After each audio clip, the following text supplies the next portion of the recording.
드디어 항해를 마치고 하나님께서 약속하셨던 대로 로마에 도착을 하게 됩니다.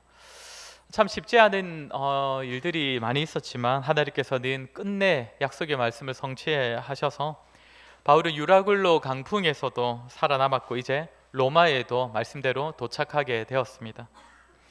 이렇게만 보면 참 좋은데 바울은 바울대로 하나님의 말씀의 그 성취를 몸소 체험하고 있지만 바울을 둘러싼 이 현실은 여전히 호락호락하지를 않습니다.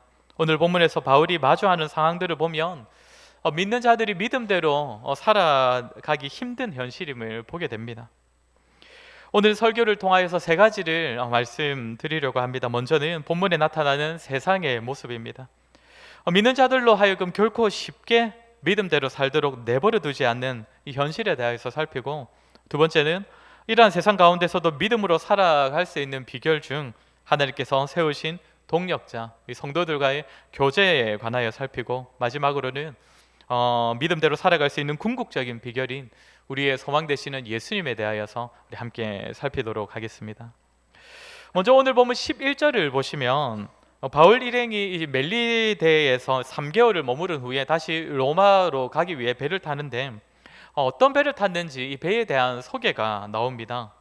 그 배의 머리 장식은 디오스구로라고 그렇게 소개를 하고 있습니다.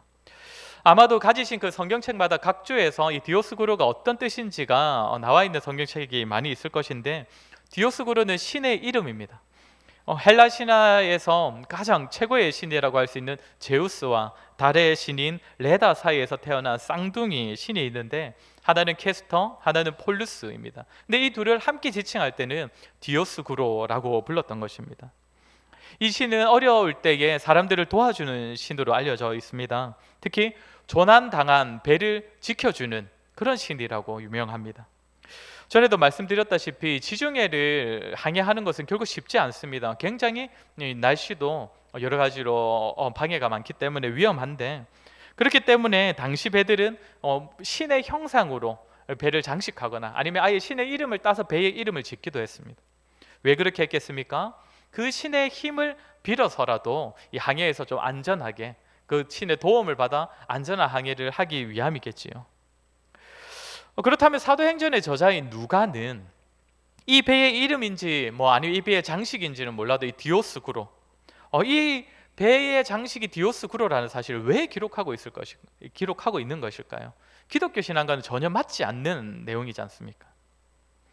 확실히는 알 수 없지만 누가는 이것을 기록함으로써 어쩌면 디오스구로를 의지하는 이 배의 사람들을 비웃는 것일 수도 있고, 또 자신들이 처한 상황이 좀 아이러니하다는 사실을 표현하기 위함일 수도 있습니다.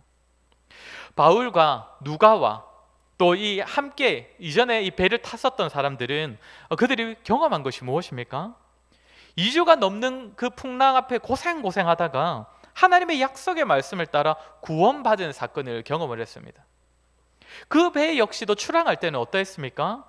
하나님의 말씀과는 전혀 상관없는 그런 모습이었습니다. 사람들은 그저 자신의 경험과 지식과 자신이 이전에 했던 방식대로 그대로 출항하였고, 이번 항해도 전혀 문제 없을 거라는 그런 생각으로 배를 출발시켰었습니다. 그러나 유라굴로라는 강풍을 만나게 되어서 배는 2주 동안 정말 아무것도 할 수 없이 그저 바람에 배를 맡긴 채 그냥 떠다닐 수밖에 없었던 그런 일들을 경험을 했습니다. 그러던 중에 오직 바울을 통해 전해진 하나님의 말씀만이 사람들을 위로하였고 소망을 북돋아 주었고, 끝내 말씀대로 모든 일이 이루어지면서 그들은 구원을 받게 되었지요. 그러니 지금 바울 일행과 또 제수들을 호송하는 이 군인들과 배의 선원들과 또 제수들까지도 그들이 배에서 경험한 것이 무엇입니까? 하나님의 약속의 말씀, 그 말씀이 성취될 때 나타나는 그 하나님의 능력을 바울만이 아니라 모두가 그 배에 탄 사람들이 경험을 했었던 것입니다. 그런데 이들이 다시금 올라타야 하는 배는 어떤 배라는 것입니까? 디오스구로라는 신을 의지하는 배라는 것입니다. 또다시 헬라 문화 가운데 그들이 신이라고 여기는 신을 의지하고 하나님이 아니라 자신들의 경험과 방식과 자신들의 이제까지 해왔던 그 모습들, 늘 항해하면서 의지했던 헛된 신을 여전히 섬기는 그 배에 오를 수밖에 없었다는 것입니다. 사랑하는 성도 여러분, 저와 여러분이 말씀과 기도 가운데 은혜를 누리고 또 그런 가운데 삼위 하나님을 더욱 신뢰하게 되고 더욱 의지하게 되겠지만, 그러한 우리가 그 은혜를 받아서 다시금 살아가야 하는 현장은 어디입니까? 디오스 구로와 같은 세상이라는 것입니다. 우리가 주일마다 예배 가운데 나와서 아버지 하나님의 영광을 경험하고 예배 가운데 은혜를 받고 힘을 얻어도 다시금 우리가 돌아가서 살게 되는 현장은 어떤 것입니까? 여전히 하나님을 모르는 사람들, 복음을 모르고 그저 자신의 경험과 지식과 세상의 헛된 신을 쫓아 저마다 살아가는 그곳, 자기 자신이 곧 신이 되어서 스스로를 섬기며 살아가기, 그렇게 급급한 세상이 우리가 살아가는 현장이라는 것입니다.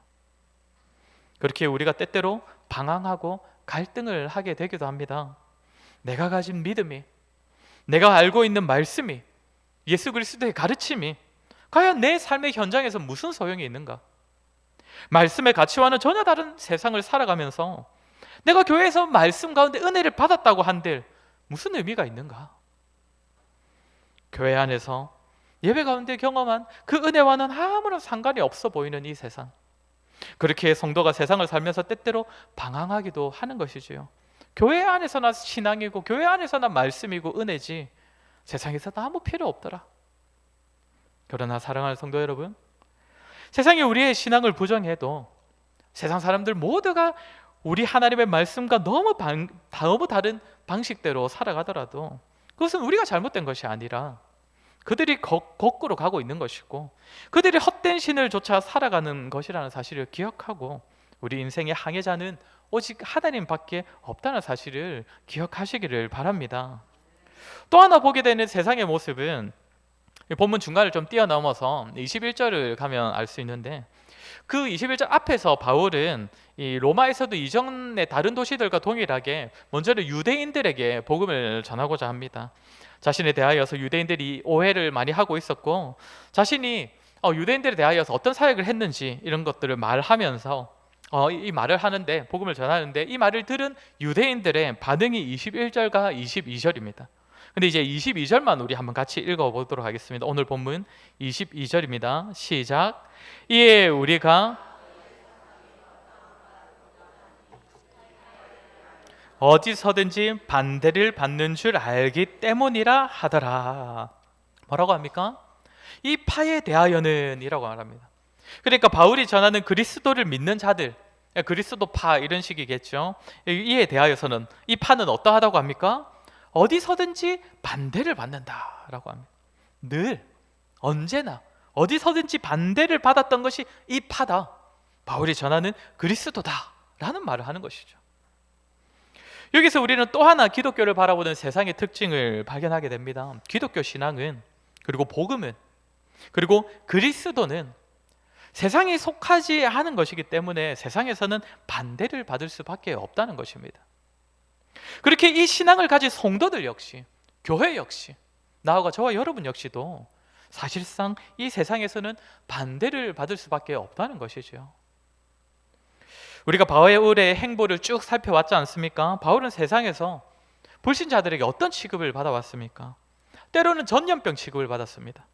사람들에게 악한 영향을 주는데 그 확산력이 엄청나기 때문에 정말 가까이 해서는 안 될 그런 전염병 같은 존재다, 그렇게 여김을 받았습니다. 또한 세상에서는 죄수, 갇힌 자, 불쌍한 자, 그렇게 취급을 받았죠. 세상에서는 전혀 흠모할 만한 모습을 전혀 가지지 못한 사람, 그러니 세상이 닮고 싶어 하지 않는 사람, 세상이 반대하는 존재였습니다. 지금 로마의 유대인들은 바울만 그렇다는 것이 아니죠. 뭐라고 합니까? 이 파에 대하여서는 모든 믿는 자가 그러하다는 것입니다. 이 기독교 자체가 사람들의 반대를 받을 수밖에 없다는 것이죠. 사랑하는 성도 여러분, 저와 여러분이 기억해야 할 또 하나의 사실입니다.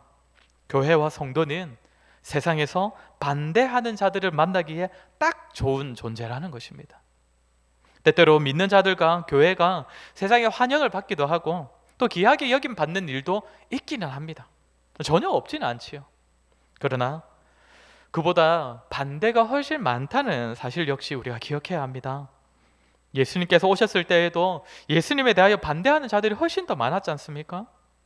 같이 다니다가 예수님을 배신한 자들, 예수님을 떠나간 자들, 그저 예수님을 이용해 보려고 했던 자들. 우리도 마찬가지겠지요. 우리가 이 땅에서 믿음을 지키며 살아가다 보면 우리가 더 많이 만나게 될 사람들은 어떤 사람들입니까? 우리를 반대하는 자들입니다. 우리의 믿음, 우리의 신앙, 우리의 복음을 환영하기보다는, 우리를 반기기보다는 우리를 반대하고 우리를 배신하고 우리를 이용하려는 그런 사람들을 더 많이 만나게 되는 것이 너무나 당연한 이 세상의 모습이라는 것입니다. 그렇다면 두 번째로는, 이렇게 세상은 복음과는 상관없는 방향으로 흐르고 기독교 신앙을 전면적으로 반대하는 모습인데, 그럼에도 불구하고 성도가 이러한 세상을 믿음으로 살아갈 수 있는 비결이 무엇인가입니다. 다시 본문 전반부를 보시면 주보 안쪽에 지도를 보셔도 좋을 것 같습니다. 멜리데 섬을 출발한 배는 이 수라구사라는 곳에 도착하게 되고, 또 사흘 후에는 레기온으로 도착하여서 하루를 더 보냅니다. 아마도 레기온에서도 더 시간을 보내고 싶었지만 남풍이 부니까 북쪽으로 올라가기 수월하니까 하루 만에 또 출발을 했던 것 같습니다. 13절 끝에는 보디올이라는 곳에 이르는데, 여기까지가 이제 항로로 이동한 구간입니다. 이후로는 육로로 이제 가게 되는데, 먼저 이곳 보디올에서는 어떤 일이 있었다고 합니까? 14절을 우리 같이 한번 읽겠습니다. 오늘 본문의 14절입니다. 시작. 거기서 형제들을 만나 그래서 우리는 이와 같이 로마로 가니라. 보디올에서 누구를 만났다고 합니까? 형제들을 만났다라고 합니다. 믿음의 동력자를 만나서 일주일을 함께 시간을 보냈다는 것입니다. 아마도 그 백부장 율리오가 특별히 바울에게 특혜를 베풀어 준 것이겠지요. 아무튼 우리가 로마서를 미리 보면 알 수 있듯이 이 바울은 아직까지 로마 도시나 로마 근처를 방문해 본 적이 없습니다. 그런데 이 형제들은 사실상 바울과는 한 번도 만난 적이 없는 사람, 바울과는 아무 관계가 없는 자들인데, 바울이 온다는 소식을 듣고서는 보디올에 있는 이 성도들이 바울을 영접했다라는 것입니다. 이렇게 보디올에서 만난 형제들과 성도의 교제를 나눈 이후에 15절에서 이제 로마 근처로 가게 되는데, 아비오 광장과 트레이스 타베르네라에서도 형제들을 만났다라고 합니다. 우리 15절도 우리 한번 같이 읽겠습니다. 15절입니다. 시작. 그곳 형제들이 우리 소식을 듣고 아비오 광장과 트레이스 타베르네까지 맞으러 오니 바울이 그들을 보고 하나님께 감사하고 담대한 믿음을 얻으니라. 아멘. 아비오 광장은 로마로부터 약간 남쪽 70km 정도 떨어진 지역에 있는 도시이고, 트레이스 타베르네는 직역을 하면 여관 세계라는 뜻입니다. 지도에도 보시면 새 여관 이렇게 되어 있을 것입니다. 당시 로마로 방문하는 사람들이 워낙 많다 보니까 로마 주위에 있는 도시에는 여관이 굉장히 많았다고 합니다. 방문하는 여행객들을 이렇게 맞이하는 곳이겠지요. 바울도 이 새 여관이라는 곳에 거주할 때에 소문을 들은 형제들이, 이 로마 교회 성도들이 바울을 찾아왔다는 것입니다. 이렇게 바울은 죄수의 신분으로 이 로마로 가고 있는데, 로마에 점점 가까워지는 이 시점에서 바울이 경험하는 것이 무엇입니까? 형제들과의 교제입니다. 성도의 교제. 전혀 알지 못하던 형제들, 자신이 전한 그 복음으로 세워진 교회가 아니고 자신이 직접 만나본 그런 성도들이 아닌데, 그저 바울을 소문을 들은 성도들이 바울을 환대하였고 그 형제들과 성도의 교제를 경험했다는 것입니다. 그래서 15절 마지막에 뭐라고 합니까? 하나님께 감사하고 담대한 마음을 얻었다라고 합니다. 아무리 바울이라 하더라도 로마로 들어가는 그 여정은 결코 쉽지 않았을 것인데, 하나님께서 성도의 교제를 통하여 바울에게 감사함과 담대함을 얻게 하셨다는 것입니다. 로마 지역의 성도들을 통하여 바울이 감사하다는 것은 바울이 앞서 로마서에서도 이렇게 고백을 합니다. 로마서 1장 8절을 한번 보시면, 로마서 1장 8절 우리 한번 같이 읽겠습니다. 시작. 먼저 내가 내 하나님께 감사함은 너희 믿음이 온 세상에 전파됨이로다. 아멘. 무엇 때문에 감사하다고 합니까? 온 세상에 전파될 만한 로마 교회 성도들의 믿음이 감사했다라고 합니다. 바울은 지금 다시 한번 로마서 적은 것보다 더 뒤이후의 시점인데, 다시 한번 로마 교회 성도들과의 교제를 통하여서 정말 세상에 전파될 만한, 세상 성도들에게 본이 될 만한 로마 교회 성도들의 믿음을 보면서 아마 감사했을 것입니다. 그리고 또 담대함을 얻었다라고 합니다. 여기서 이 담대하다라는 단어는 성경에서 여기에만 유일하게 사용되는 단어입니다. 헬라어로는 다른 본문에서 담대하다라고 하는 표현에 사용되는 단어가 아닌데, 이 단어는 병거, 전차를 뜻하기도 하고요, 힘, 강함을 뜻하기도 하는 단어입니다. 무슨 말이냐면 전쟁에서 승리한 자들이 파송되었던 그 성으로 돌아오면서 보이는 그런 모습을 나타내는 단어가 여기서 이 담대함입니다. 병거를 타고 전쟁에서 승리한 소식을 전하려고 아주 힘차게 돌아오는 그 모습이라는 것이죠. 지금 바울이 성도들과의 교제를 통해서 어떤 힘을 얻고 있는지가 보이십니까? 다른 성도들의 믿음을 보면서 하나님께 감사하고, 나아가 그렇게 로마로 들어갈 때에 비록 손발은 자유롭지 못하고 신분은 죄수이지만 승리를 선포하는 담대한 장군과 같은 모습으로 지금 로마로 들어가고 있다는 것입니다. 사랑하는 성도 여러분, 바울이 지금 어디에서 힘과 용기를 얻고 있는 것입니까? 성도들과의 교제입니다. 비록 오래된 동역자는 아닐지라도, 자신이 직접 복음을 전하여 세운 제자들은 아닐지라도 바울과 동일한 신앙을 고백하고 동일하게 그리스도를 따르며 살아가는 성도들이기 때문에 이들과의 만남과 교제 가운데 바울은 하나님께 감사한 마음이 들 정도로 힘을 얻고, 또 죄수이면서도 승리자의 기쁨과 담대함을 누리고 있다는 것입니다. 성도의 교제입니다. 그저 가벼운 그런 만남이나 그냥 수다를 떠는 그런 정도의 만남이 아니라 정말 주 안에서 누리는 깊은 교제입니다. 이전에 전혀 모르고 지내던 사이더라도 그리스도에 대한 동일한 믿음을 가졌다는 이유만으로도 일주일 동안 함께 머물면서 그렇게 나눌 수 있을 정도로 신앙 안에서 아주 깊은 교제를 누리고 있다는 것입니다. 사랑하는 성도 여러분, 오늘 바울은 형제들과 교제하면서 하나님께 더욱 감사하게 되고, 이 교제를 통해 믿음의 길을 갈 때에 필요한 담대함을 얻고 있습니다. 성도 여러분, 저와 여러분 어떠합니까? 이러한 성도의 교제를 누리고 있습니까? 혹시 성도의 교제를 너무 가볍게 여기고 계시지는 않습니까? 내가 하나님과 대면해야지, 하나님과의 관계가 깊어져야지, 사람과 관계 잘해봤자 무슨 소용이 있는가? 물론 우리는 하나님과의 관계가 우선 되어져야 합니다. 그것은 너무 당연합니다. 그러나 우리 하나님께서는 성도의 교제를 통하여서 우리 하나님과의 관계를 더욱 깊어지게 하시기도 합니다. 갈라디아서 6장 2절 3절을 우리 한번 같이 읽도록 하겠습니다. 갈라디아서 6장 2절과 3절입니다. 시작. 너희가 짐을 서로 지라. 그리하여 그리스도의 법을 성취하라.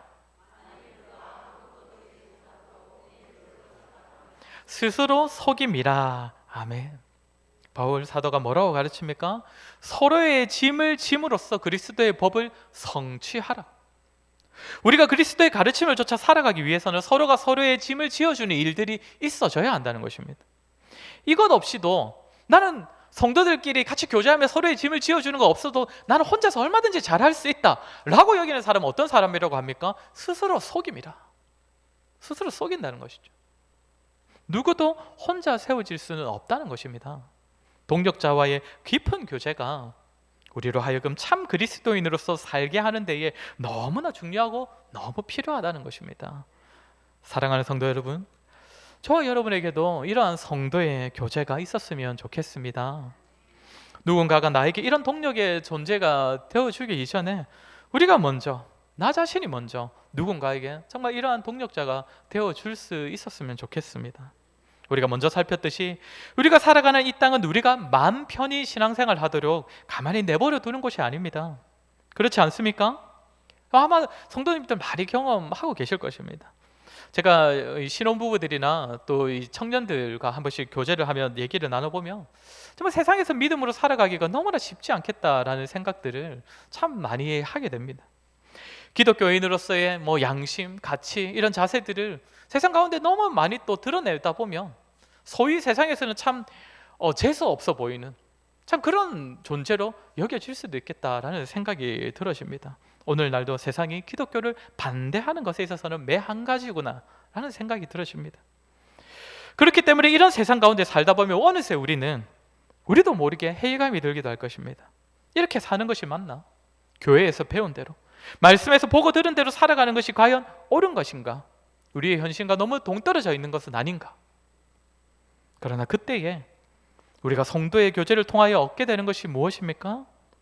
나와 동일하게 믿음으로 세상을 살아가는 성도들과의 교제를 통하여서, 나와 동일하게 믿음 때문에 세상에서 갈등하고 고민하고 때때로 반대하는 사람들을 만나서 정말 힘을 빠지는 정말 그런 일들을 경험한 성도들과의 교제를 통하여서 내가 잘못된 것이 아니구나, 나만 잘못된 길을 가고 있는 것이 아니구나, 나만 걷고 있는 이 길이 내가 혼자 잘못되어서 걷고 있는 것이 아니구나, 나와 동일한 믿음을 가진 자들이 나와 동일하게 이 세상 가운데서 때때로 고난당하면서 때때로 반대를 경험하면서 때때로 세상 가운데서 어려움을 경험하면서 살아가고 있는 것이구나.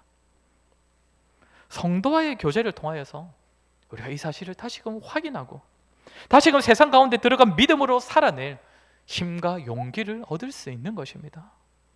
어쩔 수 없이 등 떠밀려 나온 모습이 아니라 이미 승리를 얻은 장군과 같은 담대함으로 우리가 이 세상을 살아갈 힘을 얻을 수 있다는 것입니다.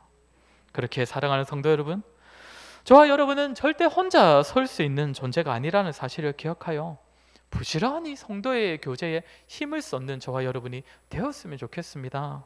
그때 우리 역시 하나님께 드리는 감사의 마음을 회복하고 이 땅을 담대함으로 살아갈 수 있을 것입니다.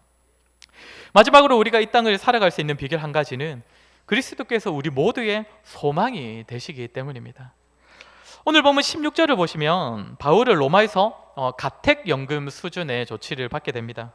자기를 지킬 이 군인 한 사람 정도만 남겨놓고 다른 사람들이 이 바울이 거주하는 곳에 마음대로 이렇게 초대되어서 출입하면서 교제할 수 있는 그런 환경을 허락받았다는 것입니다.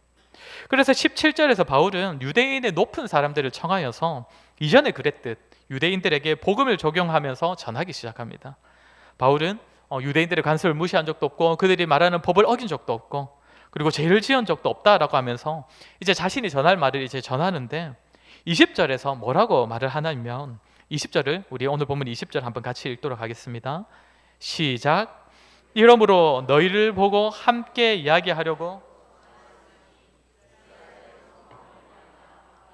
이 쇠사슬에 매인 바 되었노라. 아멘. 유대인들에게 불편함이 되었던 것은 자신이 전한 예수 그리스도인데 그로 인하여서 자신이 쇠사슬에 매인 바 되었다라고 하는데, 그런데 이 예수 그리스도가 어떤 존재, 어떤 분이라고 합니까? 이스라엘의 소망이라고 전하는 것입니다. 바울은 유대인들 중에서도 아주 열심히 있는 유대인, 그러니까 바리새인이었기 때문에 유대인들이 가지고 있는 소망, 특히 메시아에 대한 소망이 무엇인지를 아주 잘 알고 있는 사람이었습니다. 이스라엘 사람들은 정말 메시아를 간절함으로 정말 소망 가운데 기다리는 자들입니다. 그런데 바울이 뭐라고 하는 것입니까? 이스라엘의 소망인 메시아가 이미 이 땅에 오셨다, 이미 이 땅에 오셨는데 그분이 바로 예수 그리스도시다, 이 말을 하는 것입니다. 하나님의 아들이시자 우리의 구원을 이루시고 장차 천국을 완성하실 그분, 참 메시아이자 참 그리스도, 우리의 소망 되시는 분께서 오셨다는 것입니다. 너희가 헛된 것에서 자꾸 소망을 찾고 있는데 아직까지도 그 소망을 기다리고 바라보고만 있는데 그 소망은 이미 오신 그리스도이다. 그리스도로 말미암아 우리가 기다리던 그 소망이 성취되었다라는 말을 전한다는 것입니다. 그리스도께서 우리의 소망이 되신다는 사실을 이제 23절에서 좀 더 구체적으로 확인할 수가 있습니다. 23절에서 바울이 사역하며 전한 내용을 우리가 확인할 수 있는데 23절도 우리 같이 한번 읽겠습니다. 시작. 그들이 날짜를 정하고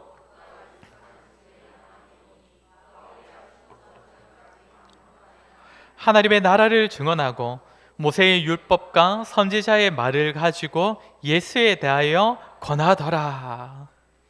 바울은 자기 집에 찾아오는 이 유대인들에게 무엇을 전했다고 합니까? 아침부터 저녁까지 하나님의 나라 그리고 모세의 율법과 선지자의 말을 가지고 예수에 대하여서 권했다라고 합니다. 하나님의 나라. 유대인들 중에서도 지금 로마에 모여들어서 살고 있는 이 유대인들이 가지고 있는 생각이 무엇이겠습니까?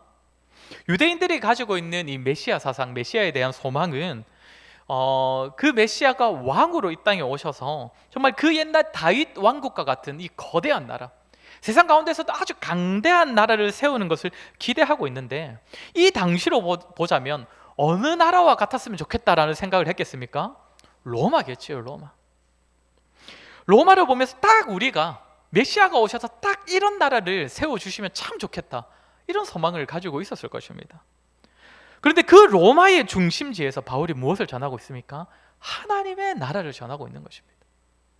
이 당시 세상 나라의 중심지라고 할 수 있는 로마에서 하나님 나라를 전하면서, 비록 우리가 이 땅을 살아가지만 눈에 보이는 이 나라가 전부가 아니라는 것, 그렇게 하나님 나라를 전했던 것이고, 이 하나님 나라가 어떻게 시작되었다는 것을 전하는 겁니까?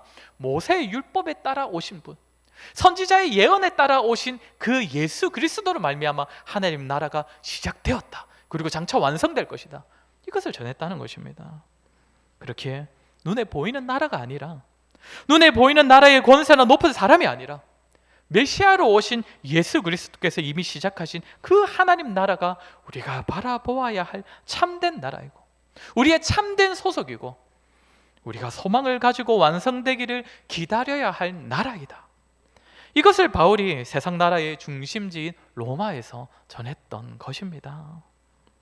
사랑하는 성도 여러분, 바울은 이스라엘의 소망이신 예수 그리스도를 전했습니다. 그런데 예수님께서는 이스라엘만의, 유대인들만의 소망이 아니시지요. 모든 나라와 모든 민족, 모든 사람의 소망이 되시는 분이 바로 우리 예수 그리스도이십니다.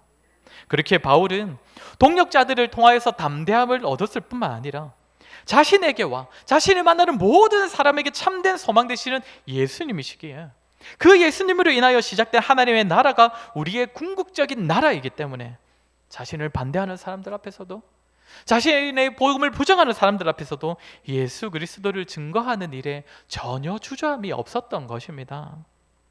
사랑하는 성도 여러분, 세상은 믿는 자들을 거스릅니다. 믿는 자들을 반대합니다. 우리의 복음을 마음에 들어 하지 않습니다. 만약 우리가 살아가야 할 나라가 그저 이 세상뿐이라면 우리는 저들의 마음에 들기 위하여서 부지런히 노력해야 할 것입니다. 그러나 분명한 사실은 우리의 참된 소속은 이 땅과 이 나라가 아니기 때문에, 우리가 소속되어 있는 궁극적인 우리의 소속은 하나님의 나라이기 때문에 우리는 이 세상에 잘 보이려고 노력할 필요가 없는 것이죠. 예수 그리스도께서 오심으로써 이 땅 가운데 시작된 그 하나님의 나라, 그리고 그 나라는 예수님께서 다시 오실 때에 반드시 완성될 것입니다. 그때에 우리는 다시는 사망이 없고, 애통하는 것이나 곡하는 것이나 아픈 것이 다시 있지 아니하는 그 나라에서 영원히 거주하게 될 것입니다. 사랑하는 성도 여러분, 이것이 저와 여러분의 소망입니다. 다른 헛된 것에 마음을 빼앗기지 아니하고 오직 예수 그리스도와 그분께서 우리를 반드시 이끌어 들이실 하나님 나라에 우리의 소망을 두고 살아갈 때에 우리를 거스르고 우리의 믿음을 반대하는 이 세상에서도 우리는 담대함으로, 기쁨으로 살아갈 수가 있을 것입니다. 저와 여러분, 때때로 버겁더라도 힘들더라도 동역자들과의 교제 가운데 우리가 걷는 믿음의 길이 틀리지 않았다는 사실을 확인하시고, 또한 그리스도 안에 있는 소망을 날마다 새롭게 발견하고 누림으로써 믿음의 길을 담대함으로 걸어가는 저와 여러분 되기를 주의 이름으로 간절히 소원합니다. 우리 시간 들은 말씀을 기억하며 한번 같이 기도했으면 좋겠습니다. 우리 기도할 때에 참 우리가 살아가는 세상의 모습도 참 만만치 않지 않습니까? 우리가 지나치게 우리의 믿음을 드러내고 또 우리가 복음을 드러낼 때에 참 우리를 반기고 환영하기보다 참 우리를 꺼려하고 우리를 반대하는 참 그런 세상의 모습임을 보게 됩니다. 그렇기에 참 그러한 우리를 위해 예비하신 하나님의 은혜의 수단을 참 우리가 부지런히 활용해야 될 것입니다. 우리 이 시간에 들은 말씀을 기억하며 같이 기도했으면 좋겠습니다. 우리 기도할 때 하나님, 우리가 이 험난한 세상, 우리를 반대하는 세상 앞에서도 우리가 믿음으로 살아갈 수 있도록 도와주시옵소서. 특별히 우리에게 허락하신 귀한 동역자들과의 교제 가운데 우리가 하나님께 감사하는 마음과 정말 담대한 용기를 얻을 수 있도록 도와주시고, 특별히 우리의 궁극적인 소망, 참 소망, 이 세상의 유일한 소망 되시는 예수 그리스도를 붙잡고 살아감으로써 우리를 반대하고 우리를 꺼려하는 이 세상 가운데서도 믿음으로 살아갈 수 있도록 도와주시옵소서. 우리 이 시간 들은 말씀을 기억하며 같이 한번 기도하도록 하겠습니다. 기도하겠습니다.